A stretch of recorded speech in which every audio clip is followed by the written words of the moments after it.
Well, welcome again to another Cutting Edge show. I'm Omar Neal, one of your hosts for this great show. And of course, we will be focusing today on a subject that is, as soon as the music cuts off, we'll continue our conversation. Here we go. All right. What we're about to do is have a conversation that many of us have some familiarity with. This is the Cutting Edge, where we discuss all things health and wellness, COVID-19, and beyond. And again, I'm Omar Neal, the former mayor of Tuskegee, Alabama, host of the You Got the Power show, but more importantly, the co-host of this great show called The Cutting Edge. Today, we are going to focus on a subject that is near and dear to my heart because I know many people in my immediate family, people, friends, and associates that have been diagnosed and are survivors, if you will, of breast cancer.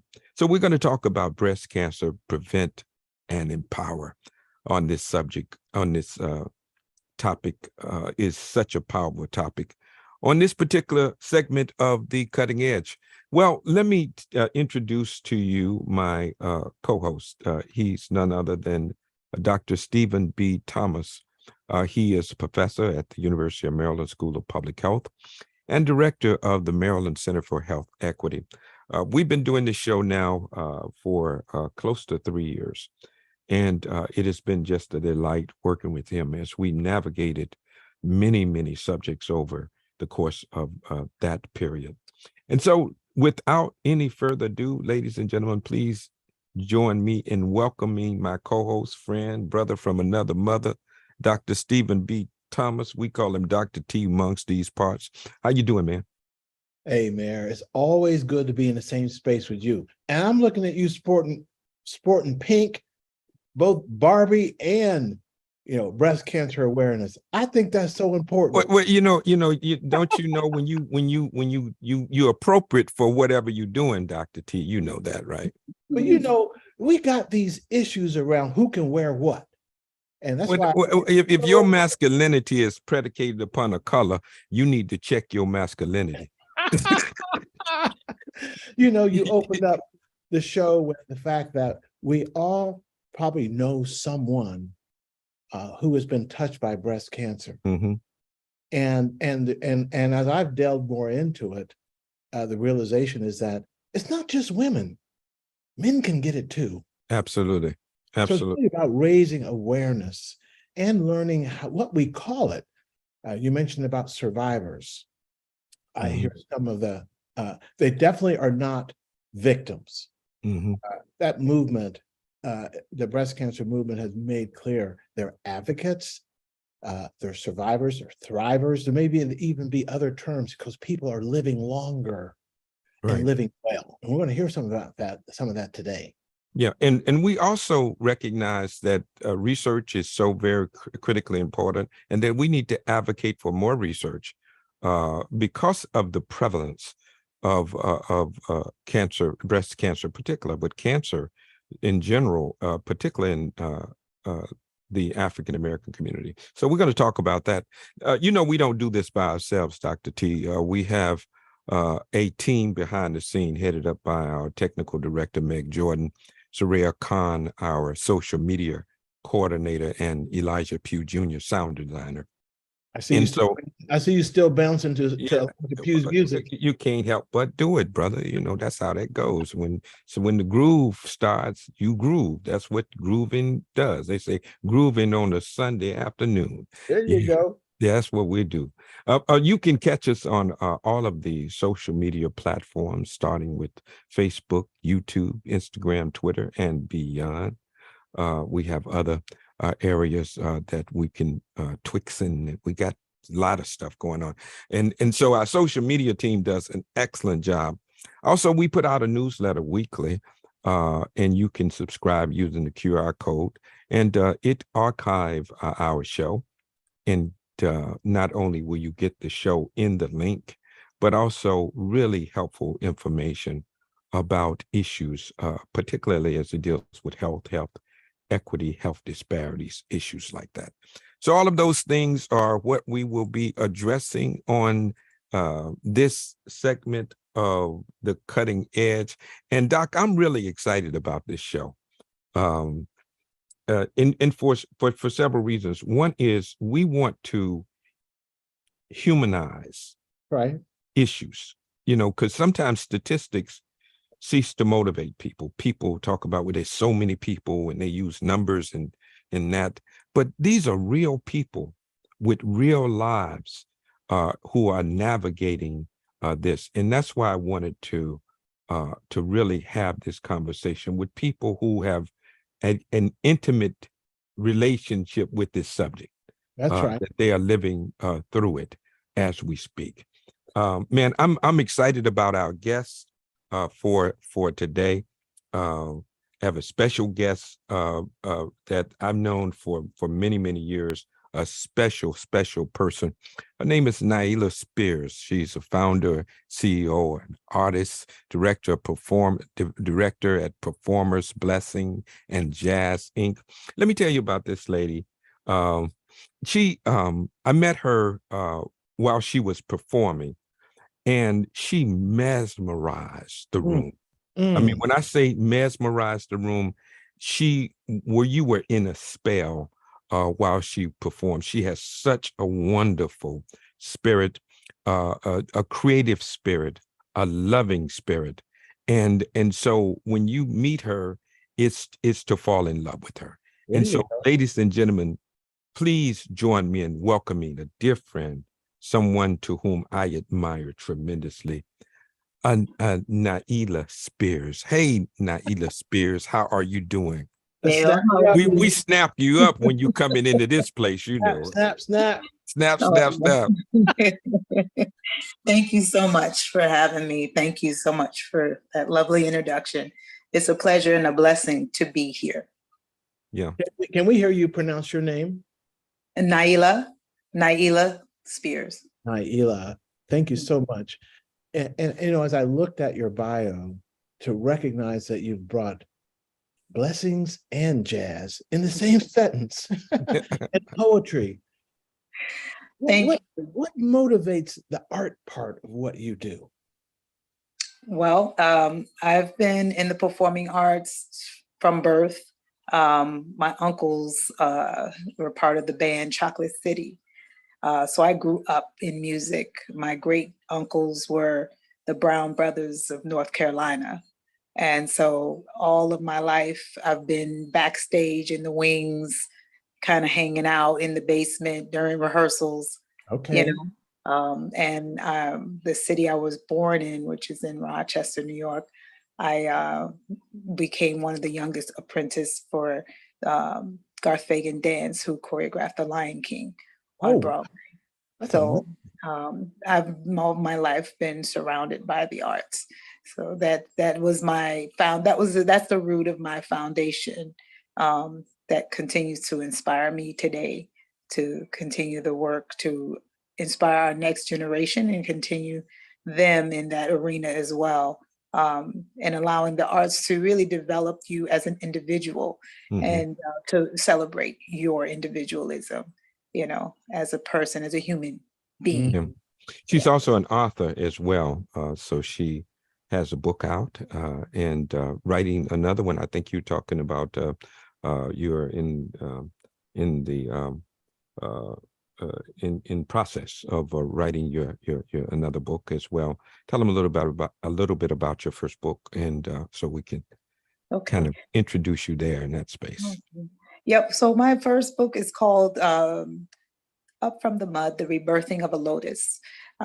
This book is a book of inspirational poetry, but in the book there also is a work study, if you will, that gives you daily regimens, daily routines by which you can use to help to transform your life through food and through just your daily living, exercise, breath work, meditation, yoga, So movement, which is vital for the body. So in that book there's workbook. Within the poetry book, there's workbook with worksheets, and it allows you to just kind of journal your life, to transform and rebirth as the lotus does. Gets up every morning and starts all over again from the mud. And so that was the inspiration for that book. I spent about a month and a half in Southeast Asia studying Buddhism. And it inspired me through that journey. Yeah. Can I say something, Mayor? Yeah. I stumbled upon this about the lotus, something so beautiful that grows out of, as you call it, the mud, but toxic water, stagnant water. Mhm. The whole notion of being able to rebirth yourself, no matter what your circumstances that you started in, or no matter what condition befalls you, you can rebirth yourself. Okay. We talk about mind, body, and spirit, and your art speaks to our spirit, and your poems. Yeah. Thank you. She is a wonderful spirit, and so I'm so elated to have her join us. We're gonna bring in some more people. Thank you so much, Naila Spears, for hanging out with me, my Absolutely. friend, my buddy. Absolutely. Thank you. Yeah, let's bring on. I met this young lady just yesterday, I think, or a couple of days ago. But Dr. T speaks very highly of her. Phyllis W. Cook, a therapist, and Dr. T, tell us about Miss Phyllis W. Cook.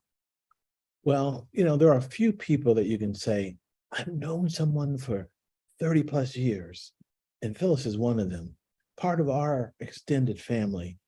And I knew her.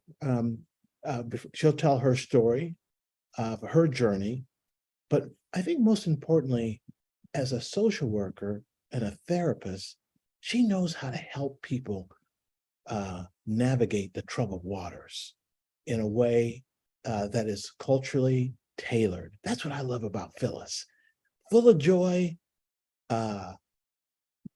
Phyllis Cook, welcome to the cutting edge. She was asking. Let's snap her up, man. She was asking me, exactly what do I do? I said, you just be you. Just be yourself. You. That's it. That's conversation. You're right. You're right at home. Unmute yourself and let's get ready to rock and roll. Hey, Phyllis. There you go. Thank you. There we go. Thank you for that introduction. Thank you for inviting me. And it was wonderful to meet you, Mayor Neal. The way we met, that was really interesting. Yeah. So I'm really glad to be here, and I look forward to whatever is ahead, whatever we need to discuss. I truly enjoyed what you had to say, Naila. I really enjoyed that too. And so I look forward to how we're going to come together and blend our lives and our knowledge and our experiences, and hopefully help whomever is out there listening. And also, I know we'll grow ourselves because we're always the student and always the teacher. Right, right. Phyllis, let me just say that you got these two brothers up here co-moderating on the topic of breast cancer, a condition that most people think only affects women. Mm-hmm. So I'm going to ask you to set the table for how we should think about it, how you thought about it, and the terms that people use: victim, survivor, thriver, or yes, fall away after 30 years plus. Yes. Well, I'm glad that you mentioned up front that breast cancer does not just happen in women's bodies, that it also happens in men's bodies. And I don't think we're paying enough attention to that, and especially in the Black community. And there's also a stigma attached. What man wants to go and get mammogram or be examined for breast cancer?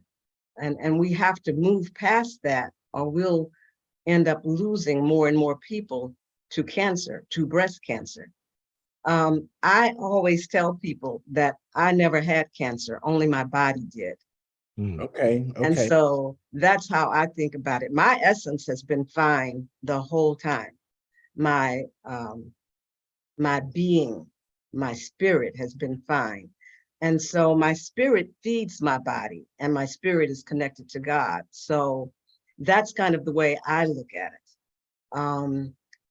My body was diagnosed with cancer first about 33 years ago. Okay. And between that time and now, well, the second time my body was diagnosed was 2019. So there was no problem between then and now as far as cancer diagnosis was concerned. I've done a lot of work in working with my body and with diagnoses in alternative ways. And I got so good at it that literally when I would go to the doctor, to the oncologist, he would say, before I take your blood and before I take all these measurements, tell me what's happening. And I had at that time had the sense that if I didn't get to know my body, it was truly a matter of life and death. And I needed to learn how to know my body. And so I would tell him exactly what was happening, because I would go inward and I would see exactly what was happening with my body. And he would go and take the test, and he'd always come back and look at the paper and go, yeah, you're right. Mhm. Wow. Sugarcoat it. Right. Right. Yeah. So, and so what I try to do is when I'm working with people, I try to teach them to look inside their own bodies and to see what is happening and to see what they can change and to think positively. And I think when my body was first diagnosed with breast cancer, people only said, you have cancer, you have cancer. And that was really the kiss of death, really, Mhm. at that time. Mhm. And I was terrified. I was beyond terrified. Couldn't catch my breath. I Okay. was so terrified. And it was my mother who said, are you afraid? Mm. Why are you afraid? And then she wrote me a poem. And after that, I was not afraid. Your mom wrote you a Wow. poem. Yeah. Wow. That's powerful. Naila, I want you to go back and being a creative person that is very conscious of health. See, people need to understand who you are. Your whole life has been centered around health and wellness and healing. I mean, that's what you are. That's what you do, right? So I want you to take me back to your what happened and when you first got your diagnosis and what happened with you, and then and how did that transform your life and the people around you? Because oftentimes what we don't talk about is not only do you have cancer, your family has it, your friends have it, because they have to deal with it as well, and they don't know quite how to process oftentimes this alien that has come into their space. Can you walk us through that in a very real way for you? Yes. Well, you know, a couple of years before my diagnosis, I was in a situation that was highly stressful and tumultuous. And I've been through many things, throughout my journey in this life thus far, but it was on another level. But um, during that time, and I had also moved from Florida back to New York, and I knew, because of the relationship that I had with my body, I knew something had changed. So 6 months later, after getting diagnosed, and let me say, when I was diagnosed, I had already had my mammogram 6 months prior in New York, and they didn't see anything, whatever. And so when I got the diagnosis, the month of my birthday month, I um, it was just kind of like I knew. It's kind of hard to explain, you know. And I just kind of sat with it for a moment because of just how I knew to live my life, you know, and just, you know, I'm like, how, not so much like, how could this happen to me, but like, okay, this happened. And now how am I supposed to deal with this one? Because I've had other things happen, not cancer, but just, you know, other things. And so, so yeah, it was like everything just went into like, let's not just fix it or survive it or be victorious over it. It wasn't any of that. It was like, you know, how do we get to the root of this? Because where did this come from? Right. Because it all comes from somewhere, right? So yeah, so going through that, you know, because, you know, one of the things, like you said, you know, it doesn't just hit you, but it hits the people around you. And I think one of the hardest and most difficult things, and I know that I'm not alone with this, especially when you're a service worker to human beings. And I mean that like in a physical form, you know, as well as emotional. It's very difficult for some people to capsulate that in their minds to say, you're sick with this disease, not you, right? And again, you know, I always tell people, if you're not sleeping with me or in the same house, you don't really know me, right? You don't really know what my life consists of, you know?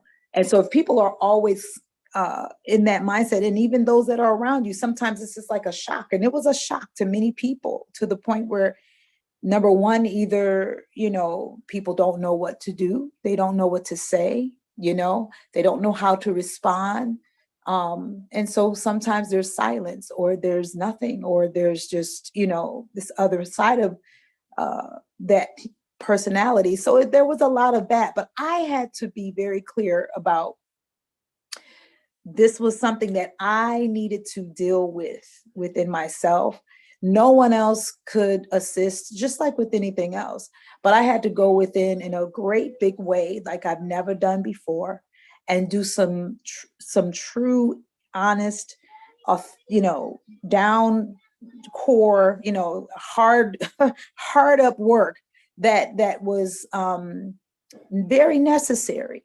Everything is very necessary. Every part of our life is very necessary for our process and travel through this journey that we take. So yeah, so I did that, went through the diagnosis, because that part is very quick. I found that people get diagnosed and all of a sudden you get on this train.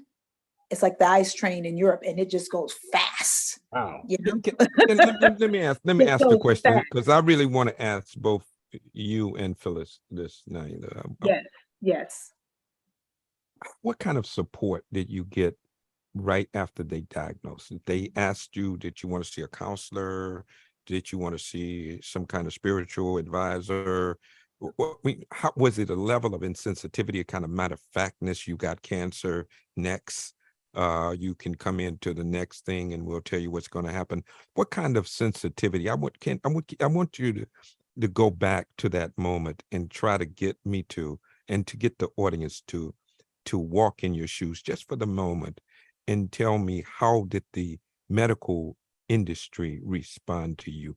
And was it adequate to address that trauma of hearing that kind of diagnosis?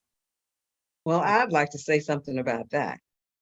Going back to about 33 years ago, the first diagnosis was breast cancer, the right breast. And I was seeking information and what to do. I had already intuited that something was going on in my body. And like Naila, I had a mammogram, I think 2 months before the diagnosis. And they were like, oh, this can't be cancer. We just had it. And it's not you just had your mammogram and it's not located in the right place. And you have pain and there's no pain associated with cancer. And everything they said, they gave me 5 or 6 reasons why this could not be cancerous. And then they were going to take out this cyst, which they decided that's what it was. And so when I woke up from them taking out the cyst, is when I found out that my body had a cancerous tumor in it. And so from there, I had to decide what to do. And so I started going to different doctors, different oncologists. And I remember one oncologist said to me, I said, well, what can you recommend? What should I do? Where should I go from here? And he said, I don't know what you want me to do. Wow. Hold up, Phyllis. Hold up. Yes, so Did he go ahead. actually say that to you? Wow. Yes. That's Yes. Mr. Green kind of thing, Dr. T. You know, it is, and I just want to acknowledge for both of you, we're asking you to walk back to that moment that can all have triggers. And we're saying that because there's some folk who are where you were, Mhm. and they Right. need to know they're not alone and how you came across, Right, those right. troubled waters. But Mhm. the sensitivity, to the extent that you experienced it, is what we are doing here in this space. Mhm. To bring that cultural sensitivity to our community and to the health professionals who are listening to you right now. That's Yeah. why we want to lift up the voices of both of you who are healers in your own right. Right. Both of you are Now healers. let Go me ahead. tell you what the second person said. He said, Ms. Cook, you have a long life ahead of you. Okay. You must have this surgery, and you must know that you have a long life ahead of you. Two totally different ways of handling the situation. So Mhm. guess who I went with? Absolutely. That's a no-brainer.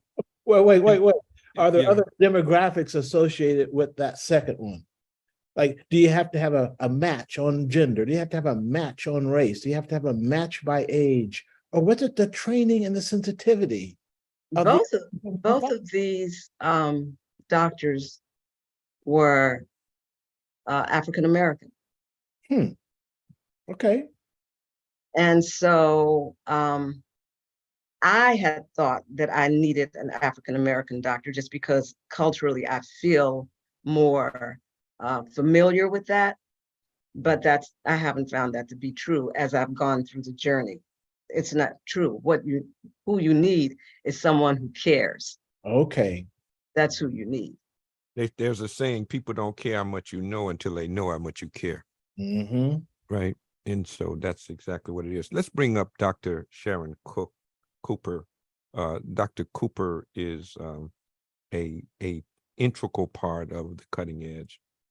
She's been with us, I don't know, years, but she, in her own right, has that same spirit of just wanting to be of service, always perpetually at the service of other people. And just, it's a delight every time I see Dr. Cooper. It's just being in a virtual space. I feel better by that.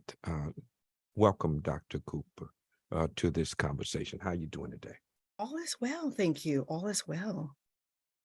Well, tell us what your thoughts, because what we're trying to do is, and I'm so appreciative to Ms. Spears and Ms. Cook for sharing, because as Dr. T said, that there are triggers, and there can be triggers for our listening audience and viewing audience, and so we are sensitive to this, but we believe that we need to talk it out Mhm. so that we can help each other through this process, right? Yes. And absolutely. and I also want people to recognize that very few people do not know anyone who's not experienced That's right. cancer or some kind of diagnosis similar, right?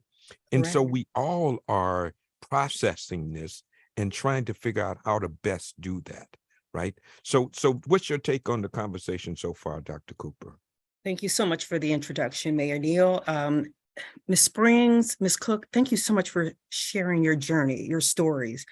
A part of what we're doing here and what I've done historically, people are exposed to some information about health, but they don't understand the scope of their health.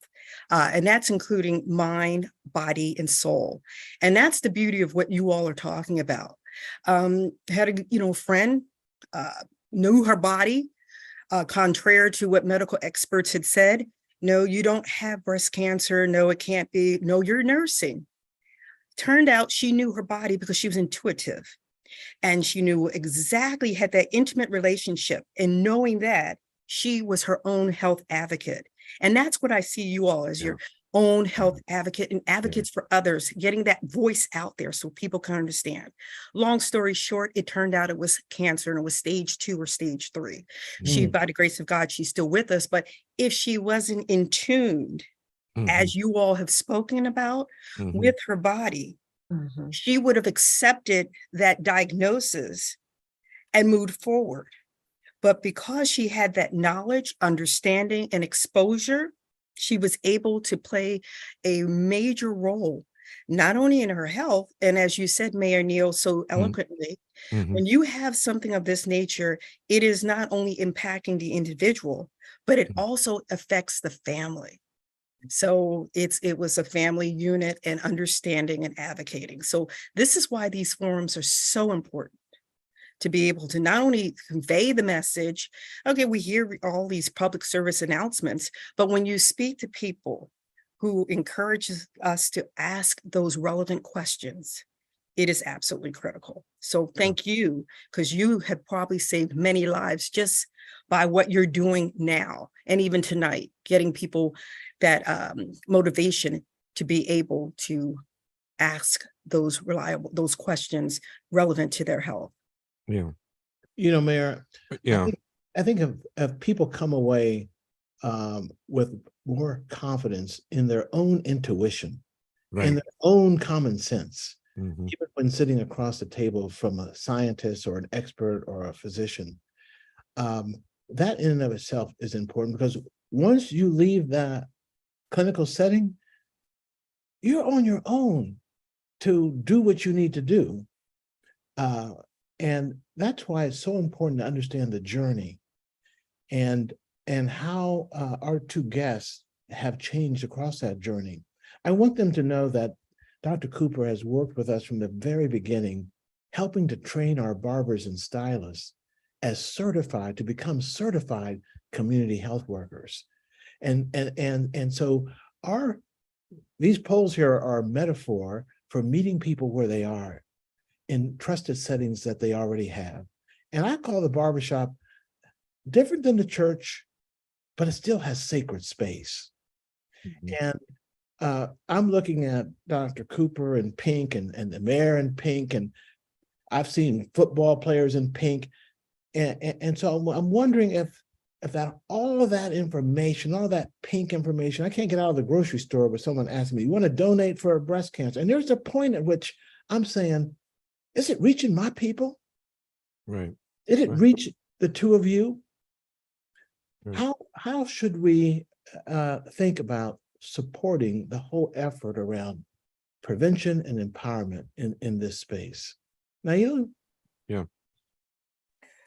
Well, I think one of the greatest challenges that we have as a people, and really as a race, it doesn't matter if it's about disease, but just about being human. And that is, that old, I think it's a NAACP or National Negro College Fund. I think it is. The mind is a terrible thing to waste, Right. Negro Program. College Fund? Negro College Fund. Yeah. Right. Yeah. And that came to mind every time many times as I was going through this, because it was my mind that kept me. And I liked when the doctor was speaking earlier, and she said that it wasn't, her breast had cancer, her body had the cancer, but not her. And I concur with that, because immediately I understood that I had to focus my mind, not what society says about this disease, but what my body says about the disease. And once we understand that, because it's an understanding you have to have. It's much deeper than the conscious mind. And if we truly understand the God that we say that we serve, whatever, God you say you serve, and if you truly understand the power of that and how he's made us, how we were created, it's truly, it's inevitable. Like, you have to have a mind that is made up, number one, to live and to move forward. When fear sets in, it's a done deal. Wow. And so having other people form an opinion, state what their experiences are, like, it's not something, I've seen it too many times prior to my own situation. I've seen it too many times, and, with family and close friends, fear is the killer, because the mind has to have clarity about the process by which you're going to take. No matter what happens, you have to know that there is an expected end for you to live. Wow. Right. Let me bring up Dr. Carol Ritter. Again, a very integral part of our team here at the Cutting Edge. She is a resident OBGYN. She is that kind of person who seems to always have a perspective that illuminates, that advances the conversation. Now, this is in your wheelhouse, kind of, because it's dealing with women's health. Obviously, That's you deal right. with another area.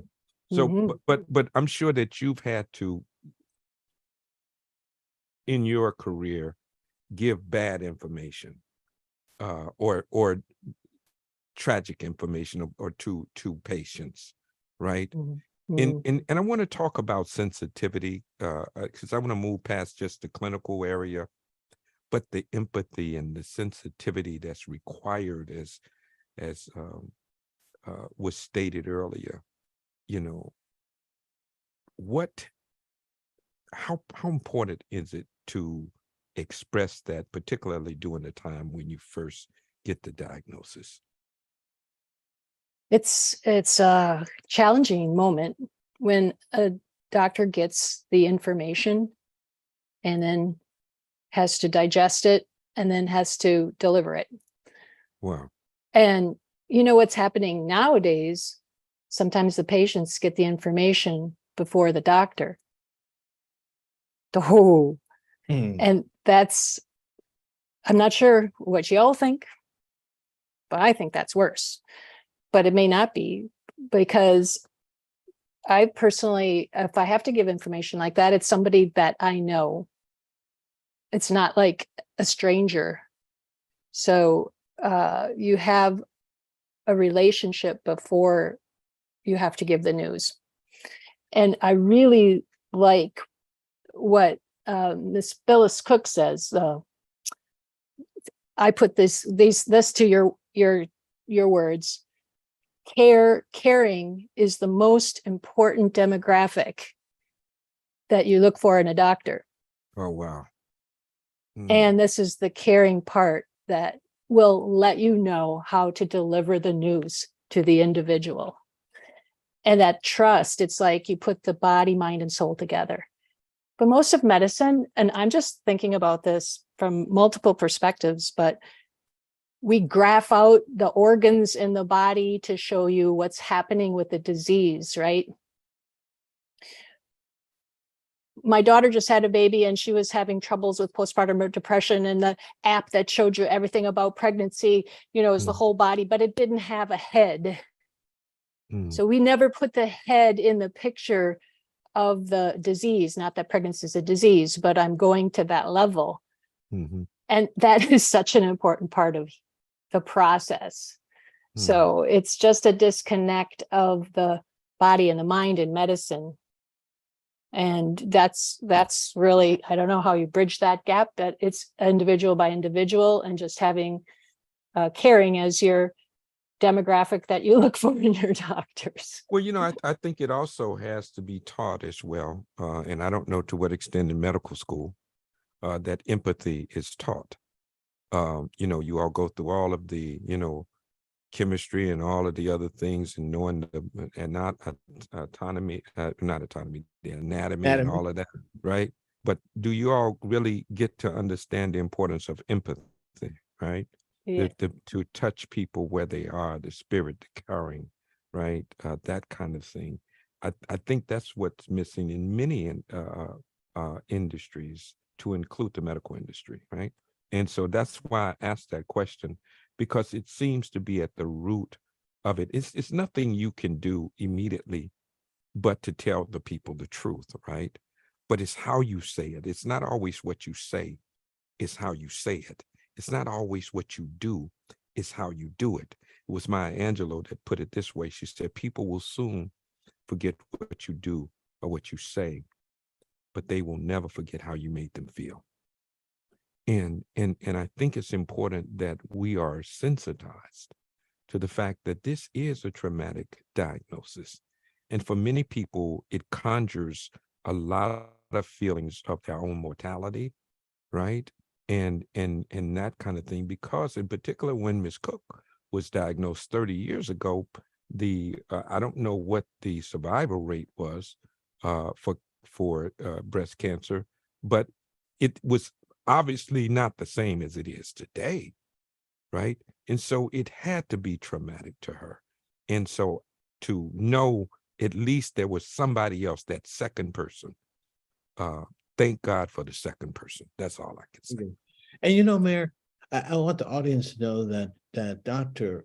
Ritter represents the Medical Society in the state of Maryland, and brings that network to us so we can bring clinical professionals into the barbershops and beauty salons.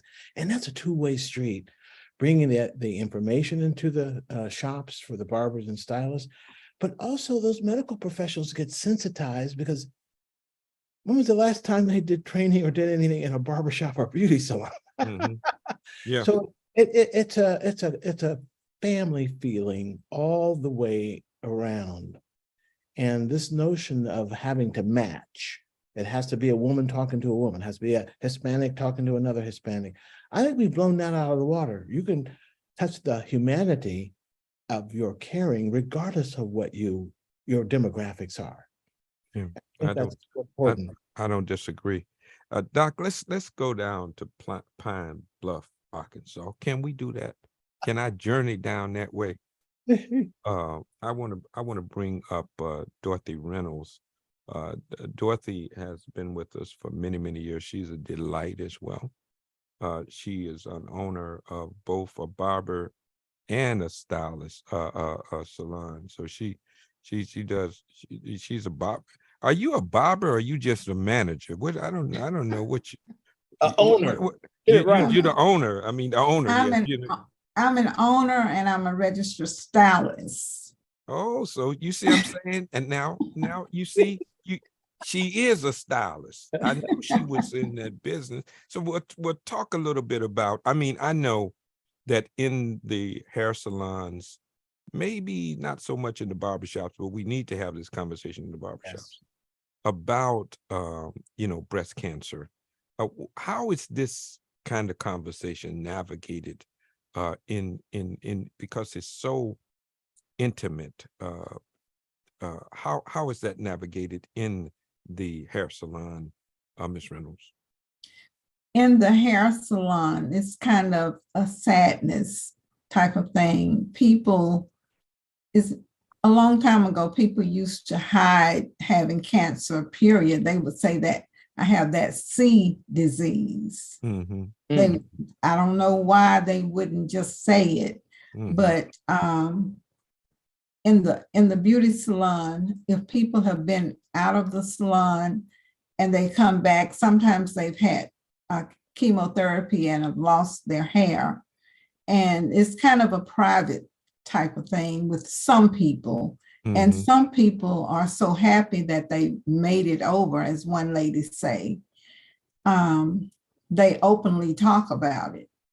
On the barber side, I mentioned it to a couple of people that were in the barber shop the other day because I knew we would be talking about it just to get a feel.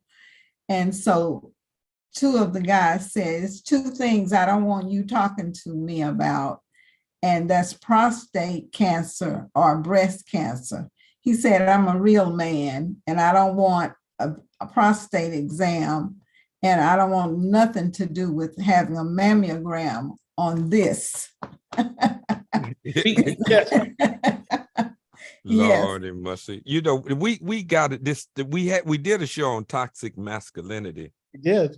Yeah. before. Doc, we got to revisit that show because I think a lot of our brothers gonna die because of their notion of what manhood is, Yeah. right, and how fragile, right, that their perception of self is related to their masculinity or their manhood, if you will. That's something we need to do. Dorothy Reynolds, you know, again, you know, I know that sometimes when we always get bad news, sometimes we internalize it ourselves. How do you or other stylists, because people are coming to you all always just kind of unloading on you all. How do you all take care of yourselves? I wanted to ask that question too, because you know you can always, you know, just like Naila Spears, she's a healer. People always coming to her with stuff, and you know she's always there for people. And sometimes, you know, how do you separate? How do you kind of, you know, create something that protects you from the vicarious trauma that you get from other people's challenges? Well, Mayor Neal, it depends on how your day is going, honestly, and how much you can stand for that day. I mean, the situations, whatever you've gone through before, but you're always going to be empathetic with anybody who comes in that has an illness. Mm-hmm. And from the caring part of you in your spirit will make you feel sympathy for that person. Mm-hmm. But you have to learn to let it go, because you'll take it home and you'll end up being in a depression and needing to see a counselor yourself. Mm-hmm. But I have a stack of flyers with information in it. So depending on how far the person has gone or how far their situation is, I try to make them feel better by giving them something good to read when they sit under the dryer with information, not just a book, but with something pertinent that will help them and will comfort them. And I try to be a good listener and not interject before they complete their statement. And if it's more than one person in there, and sometimes people will join in the conversation, so I usually try to let them talk instead of taking over their conversation. By doing so, it helps me later because they've had a chance to maybe feel better. When people come to the salon, they come in there and they want to relax. They want to throw off things that are bothering them. So when they do that, when we can make them feel a little bit better, that's rewarding to me. Yeah, You know, powerful. as I'm powerful. listening to Miss Dorothy and recognizing that just in her own natural self, you got a little support group going right there in the salon. Yeah. Yeah, really, you know, and you know what's so interesting that she said that I don't know if it's intuitive or whatever, but there's a certain, you know, natural response when someone says that they've been diagnosed or they have some illness that should be triggered in all of us, just as human, regardless of our profession, to sympathize. If we cannot empathize, at least to sympathize. And sympathy merely means to take on the pain of another, to help the load. There is a saying, Ms. Spears, as you mentioned about the Negro College Fund, there's another saying. It says, "Wouldn't you like to feel another shoulder at the wheel?" Well, when you are going through something, you want other people to at least be there to say, "I'm there with you," even if they can't do anything but just be there to listen. That is valuable in and of itself. So thank you so much, Miss Dorothy Reynolds, down in Pine Bluff, Arkansas. Arkansas. And I'll say this I about love Dorothy. you. I Let me love you, say- young lady. me Yeah, say go ahead. Dorothy, the young man who said that to you just a few days ago, I consider that a good thing. He got out in the public space, his anxiety around being a real man, what that means, and whatever his thoughts are on breast cancer. That's the beginning of a conversation. Yeah, I agree. Well, let's have this conversation, Dr. T. You know, we try to get a pulse each and every show to see what people are thinking and feeling and how we feel collectively. So let's do the word cloud now, and let's see what we are feeling collectively. Now, let's tee it up, Dr. T. So, Ms. Spears, Ms. Cook, I want you to think about a word that best reflects how you're feeling right now. And we used to say right now in this moment in the pandemic, but in many ways in this post-pandemic world that we're in, what word best reflects how you're feeling right now? Think of that word and drop it in the chat. And for the next 60 seconds, come up with as many words as you can and just drop them in the chat. Don't worry about spelling. Yeah. May Don't still- overthink it. Don't overthink it. Just whatever you're feeling right now, because we, Right. and it's not at this juncture. We're trying to see what do we collectively feel, because the Right. larger the word, the more people said it. That's it. And for those of you out in cyber space, in the social media world, watching us on all our different platforms, you can use the Q&A box or to drop in your words. And for the next 60 seconds, let's do that. And then the crew team behind the scenes will let us know when the cloud's ready, and we'll see where we are as a group. This is a amazing conversation because we're talking about a condition that in many ways we've made more progress in saving lives and early intervention and treatment than in many of the cancers. Yeah. And so when I read statistics showing that African American women are more likely to show up with an advanced cancer, that's disturbing to me because many of the intervention and treatments that we have work with early diagnosis. Now, we heard two stories here today. After having a relatively recent mammogram, and then within months being diagnosed, that's got to shake you at some level. Well, Dr. T, I mean, sometimes, man, there's health disparities. That's what you do. I mean, was that a rhetorical question or something? We don't all have the same access. Okay. Right? There's a such thing as quality of healthcare. Yes. Right. There's also certain such things as the things that are derivative from our environment, not having proper food deserts, right? Yes. That we eating out of corner stores rather than grocery stores. We're not eating vegetables and Yes. fresh vegetables and fruits, right? And because we're trying to survive in what has been given to us. We are inundated with fast food places all around us, liquor stores on every corner. I mean, Yes. so there's a whole lot of things that contribute to our health issues that I don't know whether or not it's fate or conspiracy. I'm not going to get into that, but I do know in the Black community we have more risk factors than we have protective factors, and that is causing for a lot of health issues in our community. Would you agree with that, sir? I would agree in that the barbers and stylists can be a buffer, can be a help. And just like we bring the clinicians in, I'm listening to Phyllis and saying, how might we help the barbers and stylists with the question that Omar posed to them, to know the boundaries, to know how not to take something home themselves, to give them some skills around communication Is there anything that I'll say a lay person, a non-therapist, I'm going to throw this to Phyllis, a non-therapist can do with the natural skills that we know that the barbers and stylists simply bring to their work?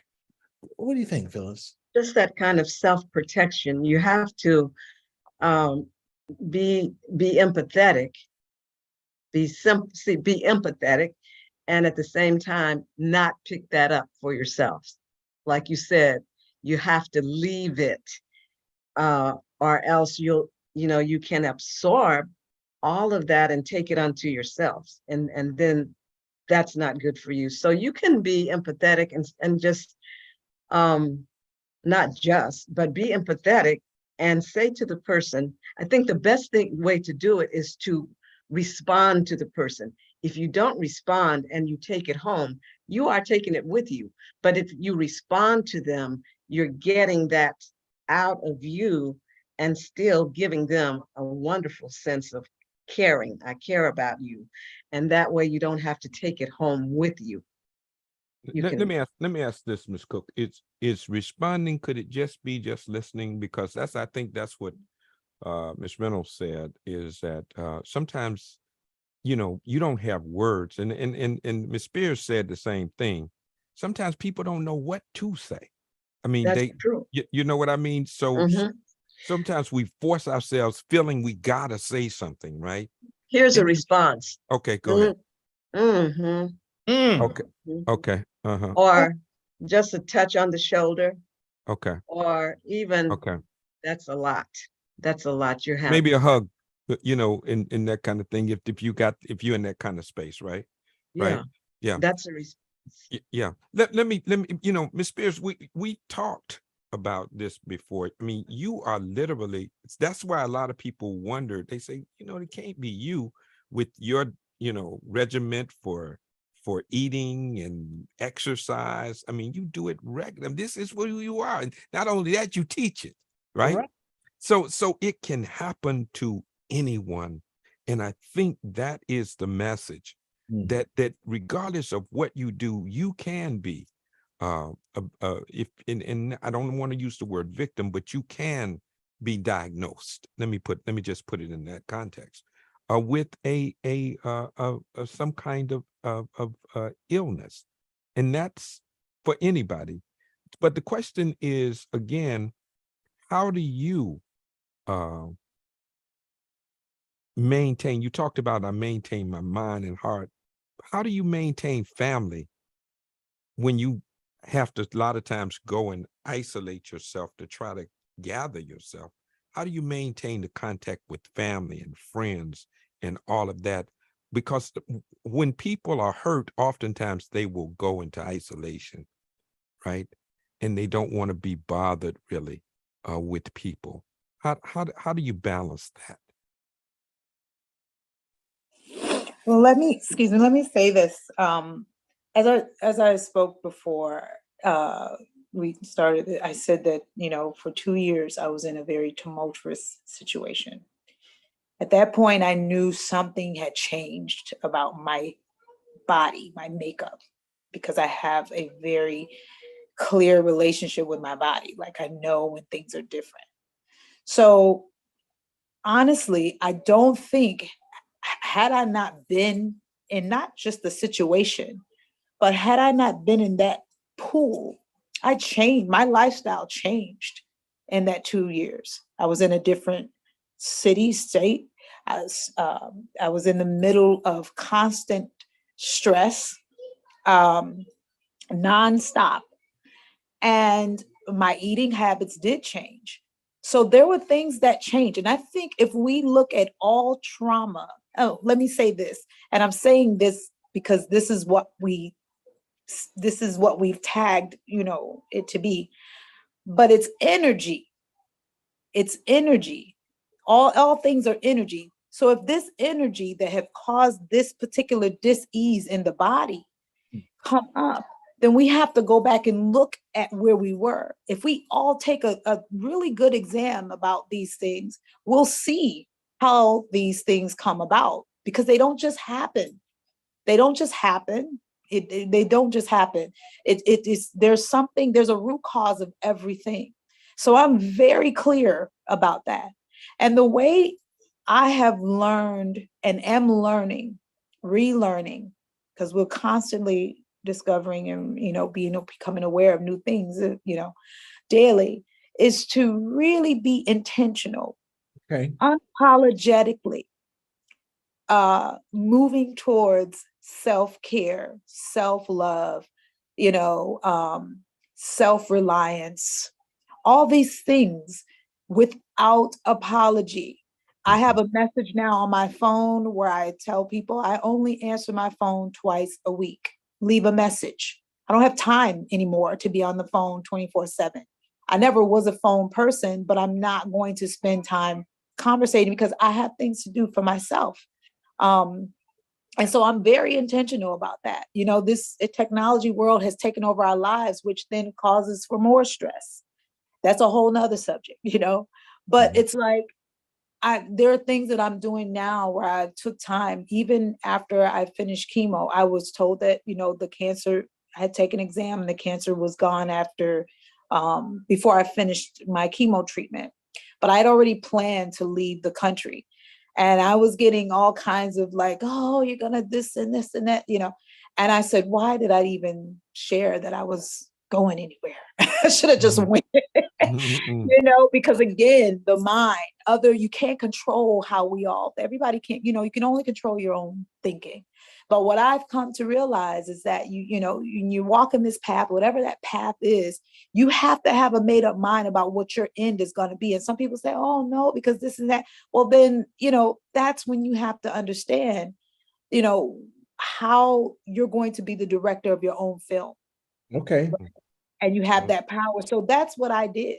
And I traveled and I went away and I did some things. I just yesterday, I went to a breathwork conference, and it was the most beautiful situation I could have ever experienced, right here in Tampa, Florida. Slow down, you said that so fast. Breath work, breathing. Yes, just breathing. Just take us through what that, in essence, Ms. Spears. Simply understanding the power of the breath. Every spiritual script on the planet talks about the creator and creation and how it all started with a breath, right? It all started with a thought. And so this conference simply is understanding how breath works. And a lot of times, and I've taught it for many years doing yoga and different things, Reiki and different things, you're dealing with the inhale and the exhale, through the nose, out of the mouth. Well, this is in through the mouth and out through the mouth, right? And so this particular type of breath work deals with, as it all does, the chakras, or we call the Irit in ancient Egyptian. And so we deal with the heart and all the systems, the lungs, the kidneys, the spleen, the liver, and you're breathing and visualizing yourself breathing through these different systems. And what happened, this is a 4-hour conference of just total breath work. It was over 200 people in one room, big, huge, humongous room. And we're doing this work. And what happens is you are reviving, transforming.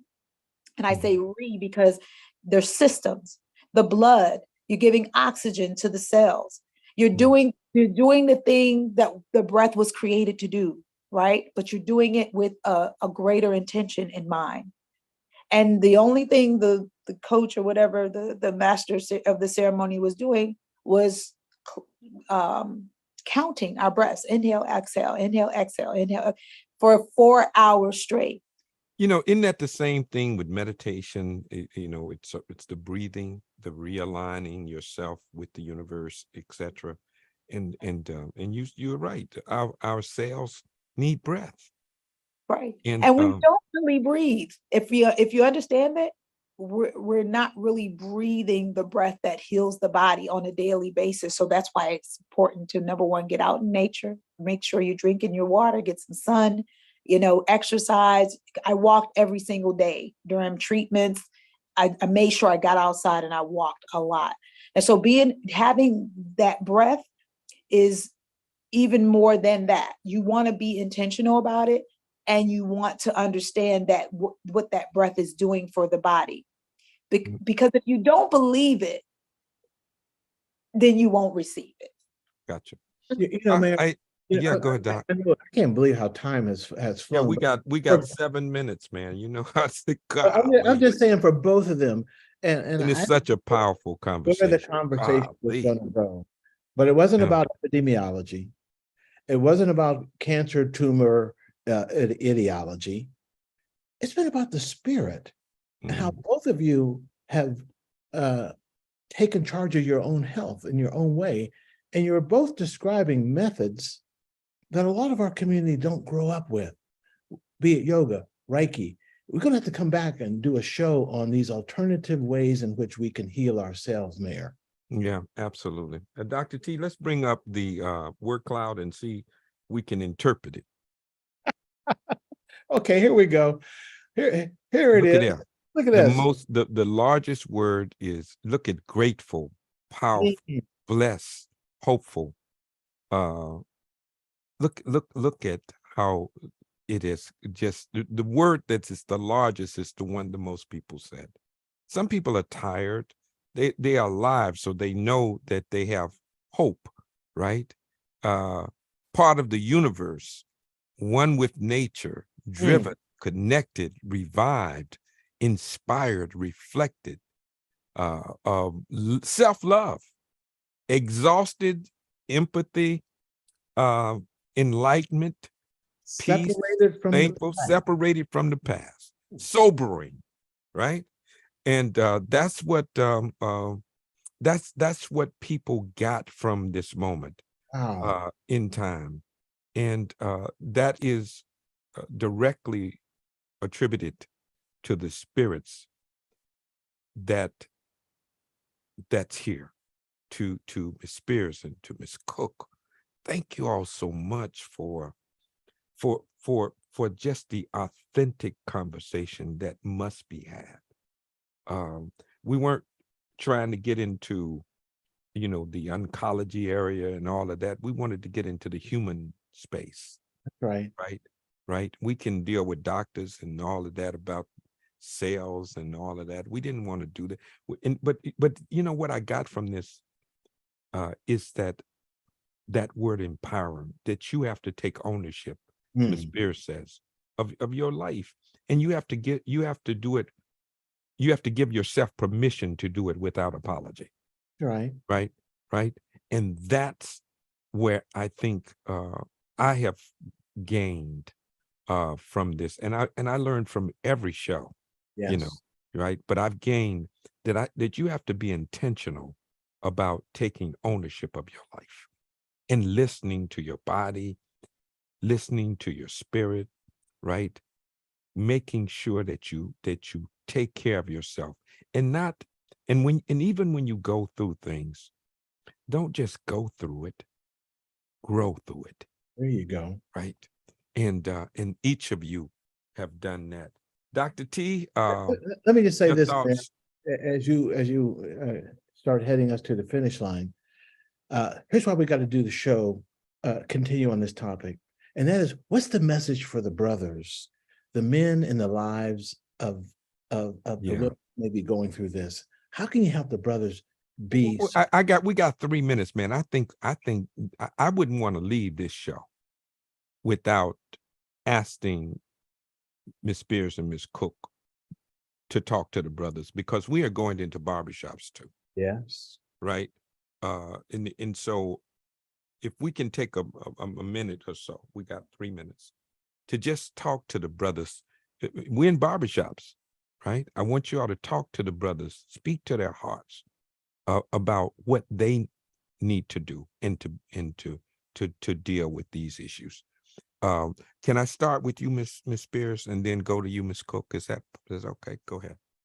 Well, I want to say that the number one thing that I would recommend for the brothers, because I also have someone dear to me that was also diagnosed at the same time, who was a man, is touch. Touch is the most powerful thing that can happen. And I don't think men understand the power of their touch. and the power of, because it brings about an awareness and a healing that can start on so many levels. And so that's one of the things that I would say, because we don't do that enough in a way where it is intimate. And that means that is internal from the external. Mhm. Mm. Wow. All right. Thank you so much, Ms. Cook. Your message to the brothers. My message is that we love you and we need you. We need you to take care of yourselves. And when that element of fear arises, that's what it is when men are afraid to wear pink. It's when they're afraid to get a mammogram.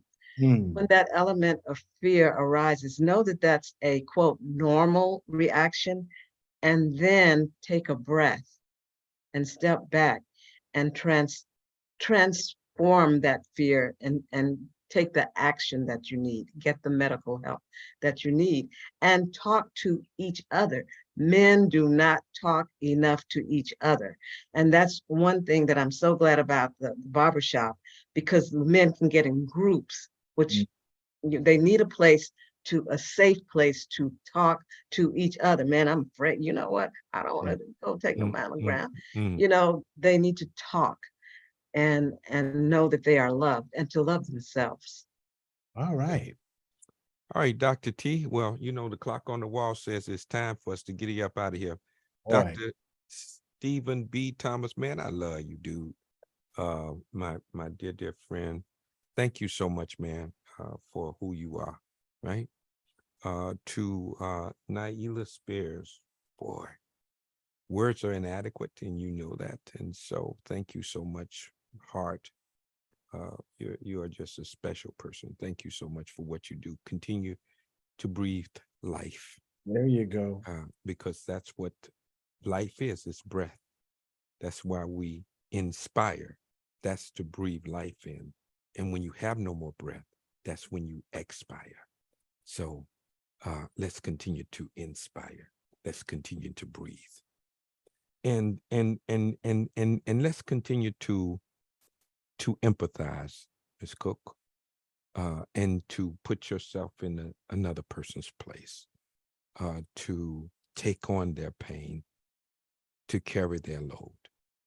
As we've seen with many of our spiritual metaphors, to take on the load of others is to be spiritual.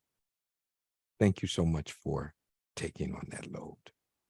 And to each of you, thank you for joining with us on this segment of The Cutting Edge. And as always, I'd like to leave you with these two words. Remember that I love you with a perfect love. But more importantly, remember this: you got the power. Until the next Cutting Edge, we'll see you then. Take care of yourself. You owe it to yourself. Bye-bye. Good night. This was a really good cutting edge tonight. Good night, guys.